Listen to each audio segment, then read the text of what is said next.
Good morning mga ka-student. Shoutout ulit dyan sa mga ka-student natin, sa mga supporters. Maraming salamat. Shoutout sa inyong lahat. So, nadala ko ulit ngayon ang cellphone ko gawa na pakiusapan ko anak ko at yun, iwan ko lumayos dun sa kanyang tita na nagbabantay, ate ng mama niya. Kapon, naiwan ko cellphone kay nagma-wifi para di magawa para mapamang bata. Ito lang yan, iwan ko cellphone ko. So, usual, humingi ng pasensya sa inyong lahat. Ito, tuloy ang ceiling ko. Last na to sa zero ko dito sa labas.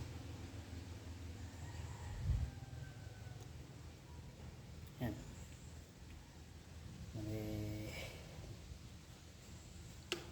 Tuloy-tuloy tayo.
Okay guys, share ko lang dyan sa mga kapwating student dyan na mga bagoong pa lang. So, kung inisip nyo hindi kaya na mag-isa mag-ceiling, kaya. So, maraming paraan. So, kanya-kanyang sistema lang yan, diskarte. So, ito sa akin, so share ko lang.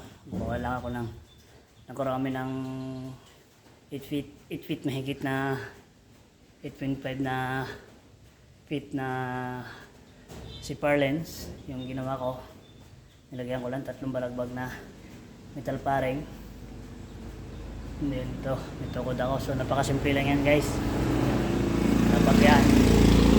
Nagpunta ko ng starter doon, may alambre yan, pinalinan ko may alambre, tapos may pako. Yan, pinaka ano niya, pinaka holder niya doon. Nakaganon siya bahagya, nakalapag dito yung dulo. Ipatong na-reflex doon, angat na, napakasimple na lang po, basta nakaready lahat ng ano natin, pantokod. Kailangan natin, nasa taas na, pag nagsusulo lang tayo gumagawa. So prepare natin lahat ng mga kailangan natin para wala nang pabot-abot, wala nang malagay sa langanin na pag inangat natin, lahat dampot na lang, tukod. So wala nang akit baba. Ganun lang, kanya-kanya natin pamamaraan mga ka-installer. So kaya mag-isa. Hindi ko lang to first time ginawa, ilang beses na sa mga ibang nagawan ko, mga napakyaw ko na iba nagawan ko, Coron, El Nido, kahit saan, kung saan may project. So dito lang around of the Palawan lang naman, hindi pa ako nakakalabas ng Palawan para dumayo ang trabaho. So good luck ulit and God bless. Maraming salamat sa mga nanonood, nagla-likes. So please pakishare din po ang video ko, pakisuportahan. Maraming salamat po. God bless you all po. So humingi pa ulit ng pasensya kung hindi ko man ituloy-tuloy.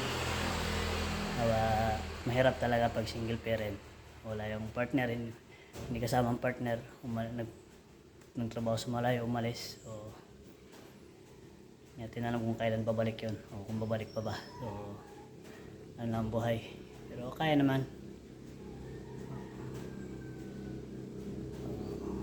Okay. Maraming salamat sa lahat.